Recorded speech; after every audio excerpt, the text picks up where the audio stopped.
தெலுங்கு சினிமாவில் முன்னணி நடிகர்ல ஒருத்தராக இருக்கவர் தான் பவன் கல்யாண். இவருடைய மகனுக்கு விபத்து ஏற்பட்டிருக்கு. அந்த நியூஸ் தான் இப்போ சோஷியல் மீடியால வைரல் ஆயிட்டு வருது. நடிகர் பவன் கல்யாணுக்குன்னு தனி ரசிகர்கள் பட்டாளமே இருக்காங்க. இவர் சினிமாவில் நடிக்கிறது மட்டும் இல்லாம ஜனசேனா கட்சியுடைய நிறுவனராகவும் இருக்கும். இவர் ஆந்திர பிரதேஷுடைய துணை முதலமைச்சராகவும் இருக்காரு. இப்படி இவர் அரசியல்ல இருந்தாலும் கூட சினிமாவில் நடிக்கிறத அவர் விடவே இல்லை. ரசிகர்களால பவர் ஸ்டார்னு அழைக்கப்படுறாரு. இவருக்குன்னு ஆந்திரா அண்ட் தெலுங்கானால பெரும் ரசிகர்கள் பட்டாலுமே இருக்காங்க. இவருடைய நடிப்புல கடைசியா ப்ரோ படம் வெளியானுச்சு. இந்த படம் தமிழ்ல வெளியாகி ஹிட் அடிச்சது. ப்ரோ படத்துடைய வெற்றியை தொடர்ந்து பவன் கல்யாண் தே கால் ஹிம் ஓஜி என்ற படத்தில் நடித்திருக்காரு. இந்த படத்தை சாஹோ படத்தை இயக்கிய சுஜித் இயக்கியிருக்காரு. அதோட ஓஜி படம் தவிர்த்து ஹரிஹர வீரமல்லு, உஸ்தாத் பகத்சிங் உள்ளிட்ட படங்களையும் கமிட் ஆகியிருக்காரு. ஒரு பக்கம் அரசியல், மறுபக்கம் சினிமான்னு ரொம்பவே பிஸியா இருந்துட்டு வராரு. பவன் கல்யாணுடைய மனைவி அண்ணா லிஸ்னேவா. இவங்க ரஷ்ய நாட்டை சேர்ந்தவங்க. இவங்க சிறப்பு திருமண சட்டத்தின் கீழே பவன் கல்யாண 2013 ஹைதராபாத்ல ரெஜிஸ்டர் மேரேஜ் பண்ணிக்கிட்டாங்க.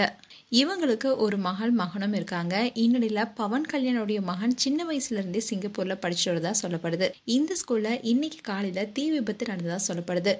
இதுல பவன் கல்யாணுடைய மகன் மார்க் சங்கருக்கு கையிலையும் காலையும் தீக்காயம் ஏற்பட்டிருக்கு. தீ விபத்தால அங்க ஏற்பட்ட புகையின் காரணமா புகைய அதிகமா சுவாசிச்சதுனால நுரையீரலையும் பாதிப்பு ஏற்பட்டதா தெரியுது. இதை தொடர்ந்து அவர் அங்க இருக்க மருத்துவமனையில சிகிச்சைக்காக அனுமதிக்கப்பட்டிருக்காரு. மகன் தீக்காயம் அடைந்து மருத்துவமனையில அனுமதிக்கப்பட்டுள்ள சம்பவம் குறித்து பவன் கல்யாணுக்கு தெரிவிக்கப்பட்டிருக்கு. ஆனா அவரு அல்லூரி சீதாராம ராஜு மாவட்டத்துல அரசு விழால கலந்து கொள்றதா இருந்தது.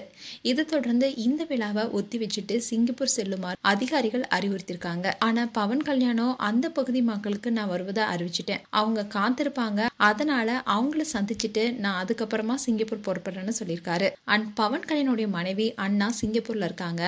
அவங்க அங்க தன்னுடைய மகனை பார்த்துக் கொள்வாங்கன்னு தெரியுது. மேலும் பவன் சிங்கப்பூர் செல்றதுக்காக அனைத்து நடவடிக்கையுமே அதிகாரிகள் எடுத்துட்டு வராங்க.